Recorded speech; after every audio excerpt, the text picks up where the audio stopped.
Friends, आज तक मैंने बेसिक्स ऑफ कंट्रोल सिस्टम का ट्रांसफ़र फंक्शन के बारे में पढ़ा और उसके ट्रांसफ़र फंक्शन के बेसिस पे 2 क्वेश्चन भी सॉल्व किए। चलिए आज मैं आपको बताने जा रहा हूँ transfer function of electrical network. अब इलेक्ट्रिकल नेटवर्क का ट्रांसफ़र फंक्शन कैसे हम लोग फाइंड करेंगे, how to we find the transfer function of the electrical network. So heading आप लोग डाल सकते हैं transfer function of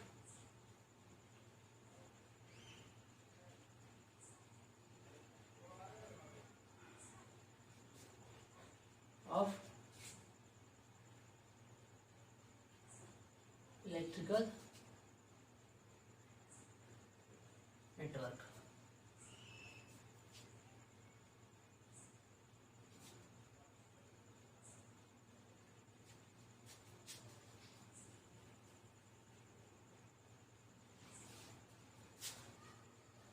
transfer function of electrical network. तो जैसे कि इलेक्ट्रिकल नेटवर्क एक बनाते हैं, जैसे मान लीजिए 2 इम्पिडेंस है, ये Z1 ऑफ S, इधर मेरा दूसरा इम्पिडेंस है Z2 of S।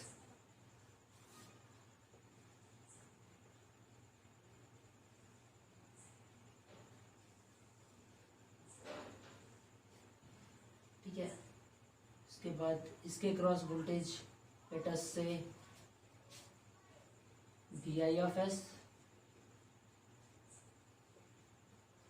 And this is V of S, output voltage, and this is input voltage. So how we can calculate the transfer function of this network. तो transfer function में क्या होता है कि Laplace transform of output to the Laplace transform of input, मतलब the ratio of Laplace transform of output to the Laplace transform of input. यहाँ पे तो देखिए यहाँ लैप्लास फॉर्म में ही दिया हुआ है, मतलब फ्रीक्वेंसी फॉर्म में ही दिया हुआ है। तो हमको यहाँ पे कुछ नहीं निकालना है। यहाँ अगर इस सर्किट का ट्रांसफर फंक्शन अगर निकालना है तो मेरे को V0 of S divided bye VI of S निकाल देंगे तो मेरे को यहाँ पे ट्रांसफर फंक्शन इसका इस सर्किट का मिल जाएगा। तो देखिए अगर इसका बहुत सारे मेथड है, आप voltage division rule, KVL KCL के थ्रू से भी आप निकाल सकते हैं। तो अगर हम वोल्टेज डिवीजन रूल का यूज करके अगर हम निकालें, वोल्टेज डिवीजन रूल से अगर हम निकालें तो आप यहाँ पे देख सकते हैं ये V0 of S is equals to क्या होगा, VI of S into second Z2 of S divided by Z1 of S plus Z2 of S। अगर आपको वोल्टेज डिवीजन रूल पता नहीं है तो आप करंट डिवीजन, आप KVL से भी आप इसको फाइंड आउट कर सकते हैं। देखिए अगर नहीं पता है वोल्टेज डिवीजन रूल तो मैं थोड़ा सा बता देता हूँ। अगर जिसके अक्रॉस मेरे को वोल्टेज निकालना है, ठीक है, तो मेरे को करना पड़ेगा जिसके अक्रॉस मेरे को V0 निकालना है। V0 हमको निकालना है, तो V0 निकालना है तो टोटल वोल्टेज जो हम मेरा इनपुट वोल्टेज है वो मेरा टोटल वोल्टेज है, टोटल वोल्टेज इनटू जिसके क्रॉस में वोल्टेज निकालना है। तो मेरे को किसके क्रॉस में निकालना है, Z2। ये वोल्टेज किसके क्रॉस में है, Z2 के। तो Z2 नॉमिनेटर में रहेगा और summation of Z1 plus Z2, मतलब जो दो और जो इम्पिडेंस है दोनों का समेशन करके हमको डिनोमिनेटर में देना पड़ेगा। तो जो उसका जो ये जो आप यहाँ देख सकते हैं ये जो निकलेगा V0, ये वोल्टेज डिवीजन रूल के अकॉर्डिंग। अगर अब देखिए ट्रांसफर फंक्शन का होता क्या है, ट्रांसफर फंक्शन इसका कैसे निकालेंगे, इसका होगा V0 of S divided by VI of S is equals to, ये इधर मल्टीप्लाई में उधर जाके डिवाइड हो जाएगा। तो यहाँ पे क्या बचेगा, Z2 of S divided by Z1 of S plus Z2 of S। ये मेरा transfer function of this network निकल गया। अगर वोल्टेज डिवीजन रूल नहीं पता है तो आप सीधा KVL लगा के भी आप निकाल सकते हैं। जैसे कि अगर मेरा I ऑफ S जा रहा है तो देखिए अगर केवीएल के अकॉर्डिंग अगर करना है तो आप क्या कर सकते हैं, इसमें आपको लिखना होगा V I of S is equals to Z1 of S plus Z2 of S whole into I of S। Sorry, okay. तो आप यहाँ पे देख सकते हैं, और भी मेरे को क्या चाहिए, V naught by V I. Okay, तो V I is equals to इतना हो गया, ठीक है। अब आई ऑफ एस अगर इसके अकॉर्डिंग देखिए यहाँ पे Z1 of S into I of S plus Z2 of S into I S, इसको हम यहाँ पे बोल सकते हैं वी नॉट ऑफ S, ठीक है। तो वी नॉट ऑफ S हो गया, ठीक है। और यहाँ पे आप देखिए, सॉरी,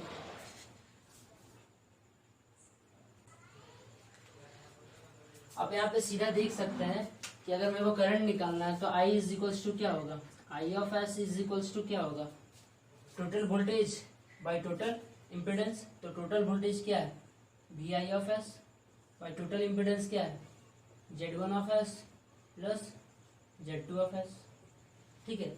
और हम लोग को ये भी पता है कि V naught of S is equals to क्या होगा, I of S into Z2 of S, ठीक है। तो यहाँ पे देखिए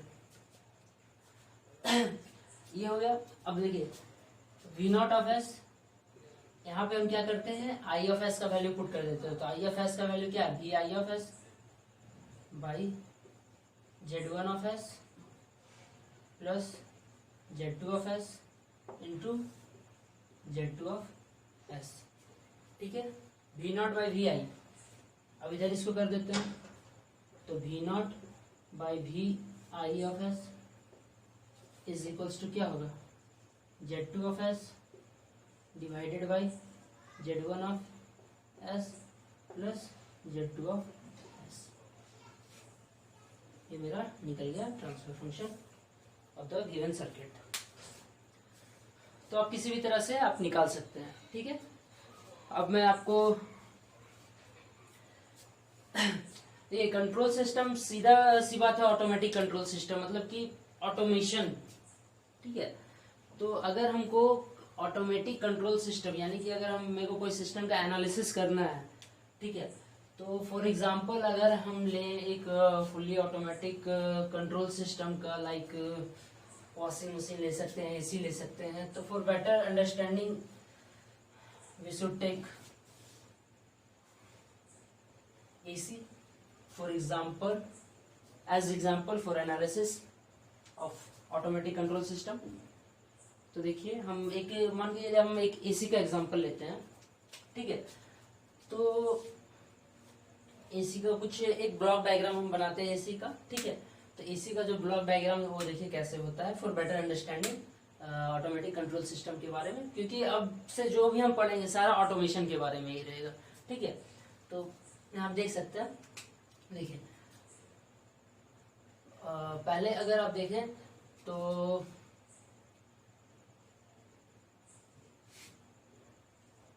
ठीक है, पहले एक मोटर रहता है, ठीक है। मोटर से कनेक्टेड कंप्रेसर रहता है,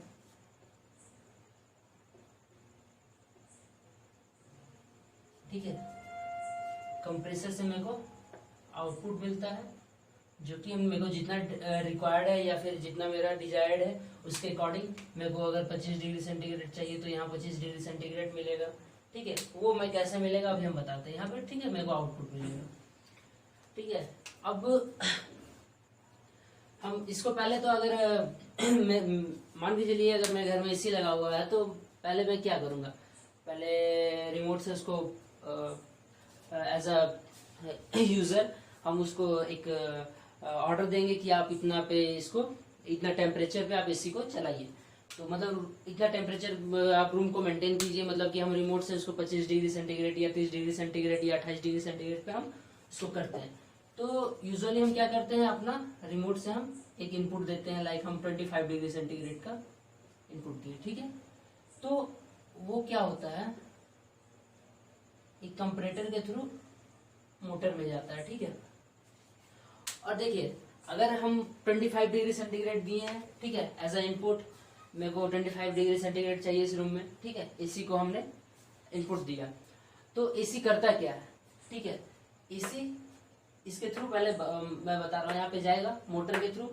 अब पहले तो सबसे बड़ी बात है, उससे पहले यहाँ पे जो आउटपुट टेम्परेचर हमारा, जो रूम का टेम्परेचर, मान लीजिए हमारा रूम का टेम्परेचर है 30 डिग्री, ठीक है, मेरा रूम का टेम्परेचर 30 डिग्री सेंटीग्रेड है, हमने एज अ रिमोट से मैंने 25 डिग्री सेंटीग्रेड पे सेट किया एसी को। तो अब एसी करेगा क्या, पहले तो एसी यहाँ से जो आउटपुट है उसका पहले उसको रीड करेगा, ठीक है, ठीक है, आउटपुट को रीड करेगा। अब आउटपुट को रीड करने के लिए टेम्परेचर अगर रीड करेगा, ठीक है, तो टेम्परेचर रीड करने के लिए क्या टेम्परेचर सेंसर का यूज करते हैं, ठीक है। तो यहाँ पे मेरा एक टेम्परेचर सेंसर रहेगा, ठीक है, जो इस टेम्परेचर को, मतलब हमारे रूम के टेम्परेचर को पहले वो मेजर करेगा कि मेरा रूम का टेम्परेचर कितना है। वो देखा मेरा रूम का टेम्परेचर 30 डिग्री है, ये जो ये क्या किया, ये फिर इसको कंपैरेटर को, ये जो मेरा कंपैरेटर है, इस कंपैरेटर को ये यहाँ पे जाके बताया कि इसका, इस रूम का आउटपुट जो है, मतलब इस रूम का जो टेम्परेचर है वो 30 डिग्री है, ठीक है। एज यहाँ पे ये मेरा इनपुट जो है पॉजिटिव में होता है, जो फीडबैक आता है वो निगेटिव में आता है, क्योंकि negative feedback system is more stable as compare to positive feedback system, ठीक है। तो देखिए यहाँ पे ऐसा निगेटिव इसको दिया, ठीक है। अब यहाँ पे क्या होगा, इस जगह पे अब क्या करेगा कि इससे पहले मोटर को ये चालू कैसे करेगा, अगर देखिए यहाँ पे जो होगा एक कंट्रोलर लगा रहेगा, ठीक है, एक कंट्रोलर रहेगा। वो कंट्रोलर क्या करेगा,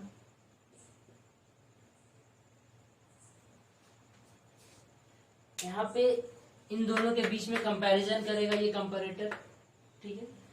कंपैरिजन कैसे होता है, कंपैरिजन होता है दोनों का डिफरेंस को निकाल के, ठीक है, कि मान के चलिए एक पर्सन का हाइट 6 फीट है, दूसरे पर्सन का हाइट 5 फीट है, तो दोनों के बीच में कंपैरिजन कैसे करेंगे, हम बोल सकते हैं कि first person is 1 feet taller than the second person, ठीक है, या फिर ऐसे भी सेकेंड पर्सन के एक रेफरेंस में भी हम ले सकते हैं, ये फर्स्ट पर्सन है, ये सेकेंड पर्सन है, ठीक है। तो ऐसा हम कैसे किए, मान के चलिए इसका हाइट h1 है, इसका हाइट h2 है, तो हम कंपैरिजन कैसे किए, h1 माइनस h2 से, ठीक है। उसी तरह यहाँ पे क्या करता है, मेरा टेम्परेचर, रूम का टेम्परेचर 30 डिग्री है, मेरे को रिक्वायर्ड है 25 डिग्री का, तो ये कंपेयर किया, यहाँ पे क्या आया 5 डिग्री सेंटीग्रेड आया, तो जैसा ही 5 डिग्री माइनस 5 डिग्री सेंटीग्रेड आया, ठीक है। तो एज अ कंपेयर किया तो -5 डिग्री सेंटीग्रेड आया, मतलब अगर कंपेयर करने के बाद कुछ भी डिफरेंस नहीं आता है तो ठीक है, अगर आता है तो उसको ऐसा समझ लीजिए वो आपका एरर है, ठीक है, ये आपका एरर है -5 डिग्री सेंटीग्रेड। अब ये क्या करेगा, ये कंट्रोलर को जाएगा, कंट्रोलर जैसा ही यहाँ पे एरर आएगा, ये कंट्रोलर इसको मतलब कि मोटर को बोलेगा कि आप स्टार्ट होइए। अब मोटर क्या होगा, मोटर स्टार्ट करेगा कंप्रेसर को, और कंप्रेसर क्या करता है कि रूम के टेम्परेचर को, मतलब कि वो हीट एक्सचेंज करता है, एक तरह से आप बोल सकते हैं, पिस्टन वगैरह लगा हुआ रहता है तो हीट एक्सचेंज करता है, और भी बहुत तरह का भी प्रोसेस आ गया उसके अकॉर्डिंग होता है, ठीक है। तो वो कंप्रेसर को देगा, और कंप्रेसर क्या करेगा, कंप्रेसर जैसा ही स्टार्ट होगा वो स्लोली वो क्या करेगा कि रूम के टेम्परेचर को वो डिक्रीज करेगा, ठीक है। तो मान के चलिए 5 डिग्री यहाँ पे एरर आया, ये क्या किया कंट्रोलर, इसको कमांड दिया कि अब इसको मोटर रन करने के लिए बोला, मोटर क्या किया, कंप्रेसर को ऑन किया, कंप्रेसर को रन किया, कंप्रेसर क्या किया कि अब धीरे धीरे जो इसका आउटपुट टेम्परेचर है यानी कि रूम टेम्परेचर, इसको घटाना शुरू किया, तो मान लीजिए ये 29 डिग्री सेंटीग्रेड आ गया, ठीक है। फिर ये क्या किया, 29 डिग्री सेंटीग्रेड आया, ये इसको क्या किया, टेम्परेचर सेंसर उसको सेंस किया कि 29 डिग्री सेंटीग्रेड है। फिर ये कंपैरेटर को दिया, कंपैरेटर क्या किया है कि फिर चेक किया कि दोनों में डिफरेंस है, तो डिफरेंस यहाँ पे आपका आ गया 4 डिग्री सेंटीग्रेड। तो अब फिर क्या किया, कंट्रोलर ऑन हुआ, कंट्रोलर मोटर को रन किया, फिर मोटर क्या किया, कंप्रेसर को रन किया, फिर आउटपुट मेरा मिला, फिर यहाँ पे आपका चलिए 28 डिग्री आ गया। ठीक है, धीरे धीरे सिमिलरली वैसे करते करते करते जिस टाइम आपका 25 डिग्री सेंटीग्रेड आया, ठीक है, सिमिलरली ऐसा ही एक साइक्लिक प्रोसेस है, ऐसा ही आपका साइकिल चलते चलते जिस टाइम आपका 25 डिग्री सेंटीग्रेड आएगा, मतलब यहाँ पे एरर क्या हो जाएगा, 0 डिग्री सेंटीग्रेड। ठीक है, मतलब एरर 0 हो जाएगा। तो क्या होगा, आपका कंट्रोलर बोलेगा मोटर को भाई बंद हो जा, भाई तू मोटर बंद हो जा। मोटर क्या करेगा, कंप्रेसर को बंद कर देगा, कंप्रेसर को बंद करेगा, टेम्परेचर यहाँ पे 25 डिग्री सेंटीग्रेड रूम का मेरा है। अब क्या होगा, ड्यू टू आवर एटमॉस्फेयर, क्योंकि हमारा जो इसी जाहिर सी बात है गर्मी के सीजन में हम लोग यूज करते हैं, तो अब क्या होगा कि अगर कंप्रेसर बंद हुआ तो फिर क्या होगा, हमारे बाहर के एटमॉस्फेयर के कारण हमारा रूम फिर धीरे धीरे टेम्परेचर इंक्रीज करेगा, टेम्परेचर इंक्रीज करेगा। अब जैसा ही ये टेम्परेचर 25 से 26 होगा, 25 से जैसा ही 26 होगा, फिर इसको ये क्या करेगा, सेंसर इसको सेंस करेगा, टेम्परेचर सेंसर सेंस करेगा, फिर यहाँ कंपैरेटर को देगा, कंपैरेटर क्या करेगा, दोनों के बीच में कंपेयर करेगा, देखेगा 1 डिग्री का डिफरेंस है, तो 1 डिग्री का डिफरेंस है, तो फिर ये कंट्रोलर को बोलेगा 1 डिग्री का डिफरेंस है, भाई कंट्रोलर क्या बोलेगा, मोटर तू चालू हो जा, 1 डिग्री का डिफरेंस है, उसको पूरा करना है, मतलब जो हमारा यूजर है उसको 25 डिग्री सेंटीग्रेड ही चाहिए। तो मोटर क्या करेगा, कंप्रेसर को स्टार्ट करेगा, कंप्रेसर फिर क्या करेगा, इसको टेम्परेचर को फिर घटाएगा, फिर वो 25 डिग्री सेंटीग्रेड पे ले आएगा। ठीक है, तो इस तरह से वो साइक्लिक प्रोसेस करता है। ठीक है, और अगर हम बात करें कि जैसे कि अब आ गया 25 डिग्री सेंटीग्रेड पे, तो वो बंद हो गया। ठीक है, तो आप देखे होंगे कि एसी में अगर जैसे कि आप एसी स्टार्ट करते तो वो धीरे धीरे धीरे धीरे रूम का टेम्परेचर को वो आपके अकॉर्डिंग, आपका जितना आपका डिजायर्ड है उसके अकॉर्डिंग वो मतलब धीरे धीरे वो टेम्परेचर को घटाता है, या फिर आपके अनुसार वो चेंज करता है, आपको जितना चाहिए उतना वो टेम्परेचर देता है। ठीक है, ये आपका हो गया कि एसी कैसे वर्क करता है। ठीक है, और ये कंप्लीट आपका ये साइक्लिक प्रोसेस होता है। तो इसमें कुछ आपका लोगों का कुछ डिफरेंट नेम होते हैं। अगर आप ये कंट्रोलर को बोले, ठीक है, ये कंपैरेटर है, ठीक है, ये मोटर जो है ना एक तरह का, इसको हम बोलते हैं actuator. Sorry, pen colour change करके लिखता हूँ, इसको बोलते हैं एक्चुएटर। ठीक है, देखिए जो कंप्रेसर है ना, कंप्रेसर का फर्स्ट जो इसका वर्क हुआ था वो प्लांट, जैसे केमिकल जो प्लांट होता है ना उसमें हुआ था, केमिकल प्लांट में हुआ था, इसीलिए इसका नाम उसी टाइम से रखा गया प्लांट, या फिर इसको हम बोल सकते हैं प्रोसेस। ठीक है, ये जो आउटपुट है, आउटपुट मेरा क्या हुआ, आउटपुट को तो हम अपने अकॉर्डिंग चेंज किए। ठीक है, तो आउटपुट को तो हम अपने अकॉर्डिंग चेंज किए। ठीक है, अब क्या है, ये टेम्परेचर सेंसर है। ठीक है, ये सेंसर को इसको हम बोल सकते हैं फीडबैक। ठीक है, इसको फीडबैक एलिमेंट बोल सकते हैं। ये मेरा क्या है, फीडबैक एलिमेंट है।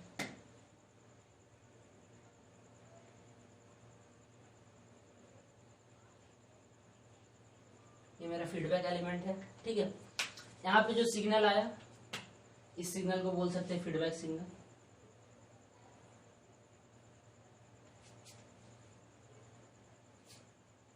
इस सिग्नल को बोलते हैं फीडबैक सिग्नल।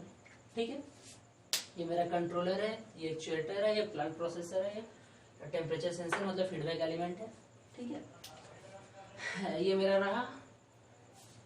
अब देखिए, अगर हम इसका अगर हम एक इक्विवेलेंट ब्लॉक डायग्राम बनाएं, मतलब इसको एक तरह से कंप्रेस कर दें, या फिर इसको हम बोल सकते हैं इतना बड़ा डायग्राम को एक छोटे से डायग्राम में हम कैसे डिस्क्राइब कर सकते हैं, तो हम बताते हैं। देखिए, अगर हम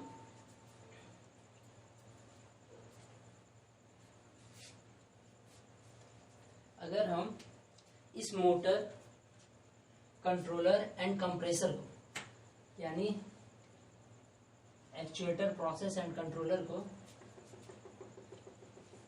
एक बॉक्स में से डिनोट करें, ठीक है, एक बॉक्स से डिनोट करें, ठीक है, इसको हम बोल देते हैं जी ऑफ एस, ठीक है।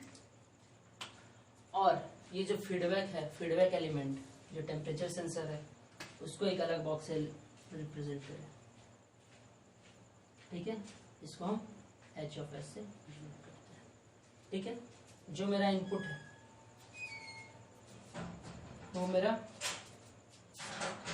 आर ऑफ टी, इसका लैप्लस आर ऑफ एस, ठीक है।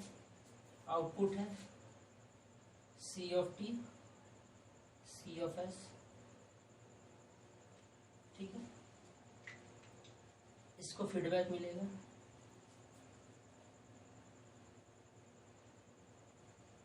ठीक है। और जो आपका यहाँ पे रहेगा, सॉरी यहाँ पे आपका यहाँ पे कंपैरेटर रहेगा,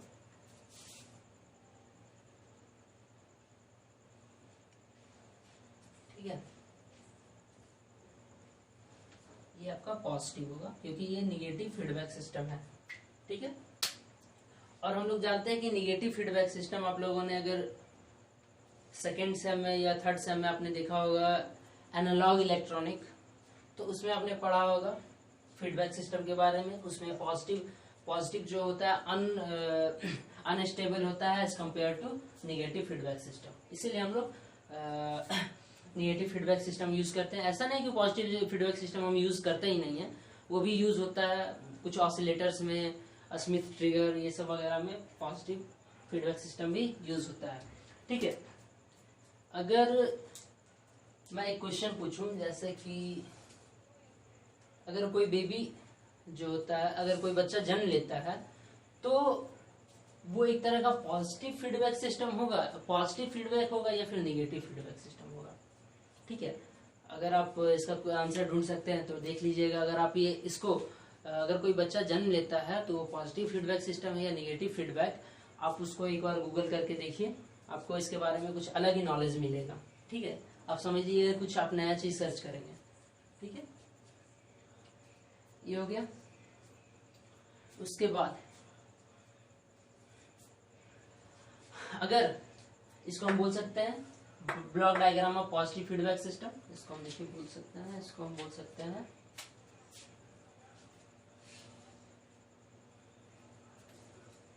ब्लॉक डायग्राम ऑफ पॉजिटिव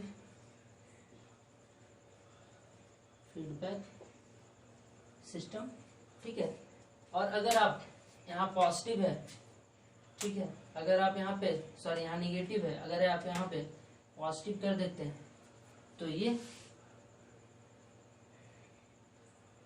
तो पहले हमारा निगेटिव फीडबैक सिस्टम है, ठीक है। अगर आप यहाँ पे पॉजिटिव कर देते हैं तो ये मेरा पॉजिटिव फीडबैक सिस्टम हो जाता है, ठीक है। ये block diagram of positive and negative feedback system ये हो गया, ठीक है। अब हम आपको कुछ, जैसे कि हमने कुछ देर पहले एक ब्लॉक डायग्राम ऑफ मतलब transfer function of electrical circuit का एक किए थे। हम आपको एक और क्वेश्चन मैं उसके बेसिस पे मैं बता देता हूँ, और एक क्वेश्चन मैं आपको एज अ होमवर्क देता हूँ, ठीक है। वो आप करके देखिए, हो जाएगा, बहुत अच्छी बात है और इजीली हो जाएगा, ठीक है। उसके बाद मैं एक क्वेश्चन कर देता हूँ उसके ऊपर, उसके बाद आपको एक क्वेश्चन मैं दूंगा एज अ होमवर्क।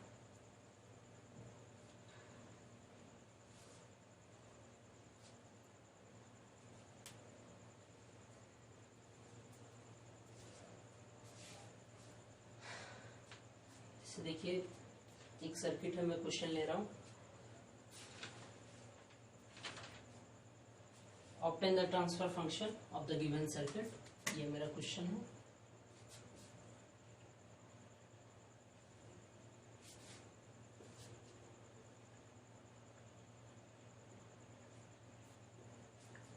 ठीक है, गिवन सर्किट जो है ये रहा मेरा गिवन सर्किट।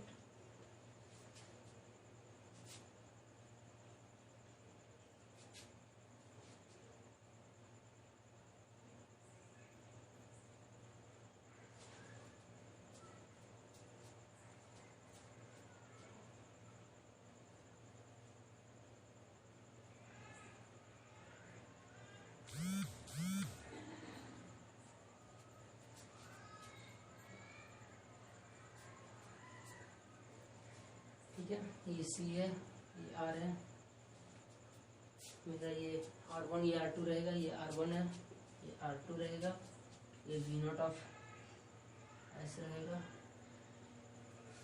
ये मेरा VI ऑफ S रहेगा, ये पॉजिटिव नेगेटिव, इधर पॉजिटिव नेगेटिव।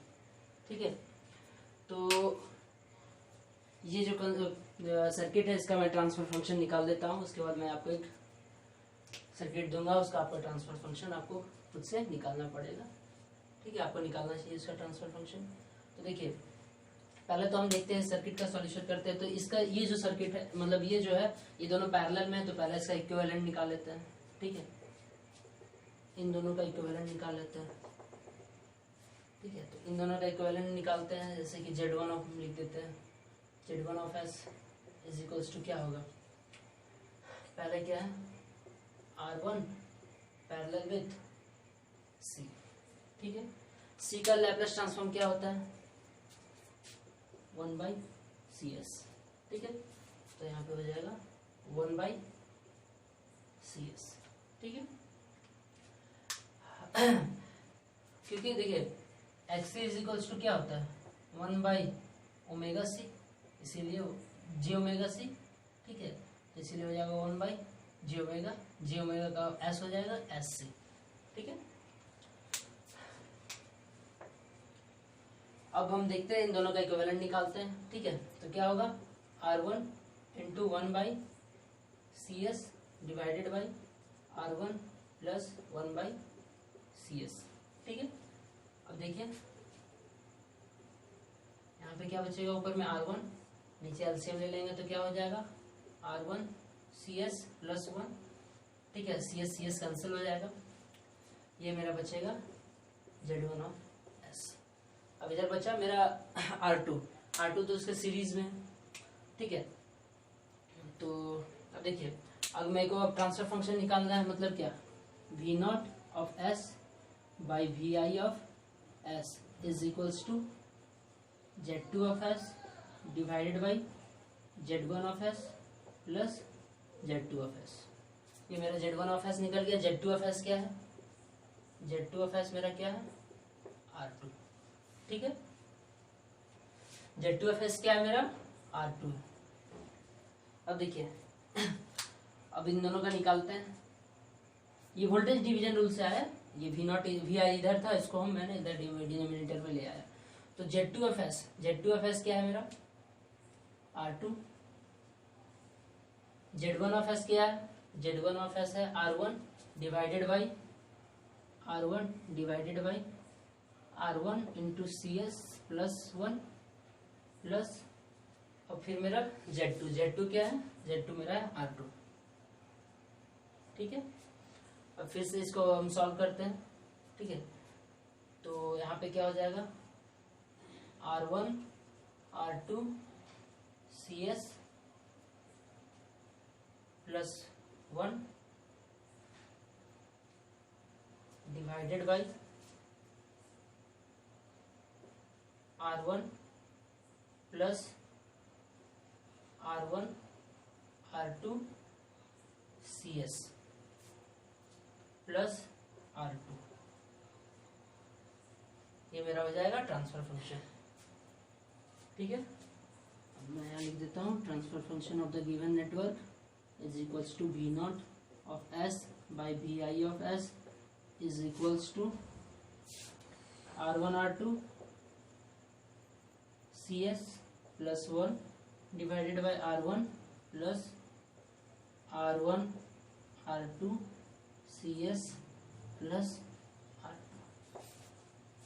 ठीक है, ये हो गया इस सर्किट का ट्रांसफर फंक्शन। अब मैं आपको एक क्वेश्चन देता हूँ, ठीक है, आप ट्राई कीजिएगा। Obtain the transfer function of the given circuit. मैं सर्किट बना दे रहा हूँ। थोड़ा वीडियो को शॉर्ट करने के लिए हम थोड़ा जल्दी जल्दी इसको इरेज कर देते हैं, क्योंकि आपको अगर नोट करना है तो साथ में नोट कर सकते हैं, या फिर आप स्क्रीनशॉट लेके या फिर वीडियो को पॉज करके नोट कर सकते हैं। आपको वीडियो थोड़ा अगर स्लो लग रहा हो तो आप फास्ट कर सकते हैं, यूट्यूब में आपका ऑप्शन रहता है। अगर फास्ट लग रहा है तो आप स्लो भी कर सकते हैं, ठीक है। तो वो आपका एक मैं क्वेश्चन ले रहा हूँ, ये रहा आपका क्वेश्चन।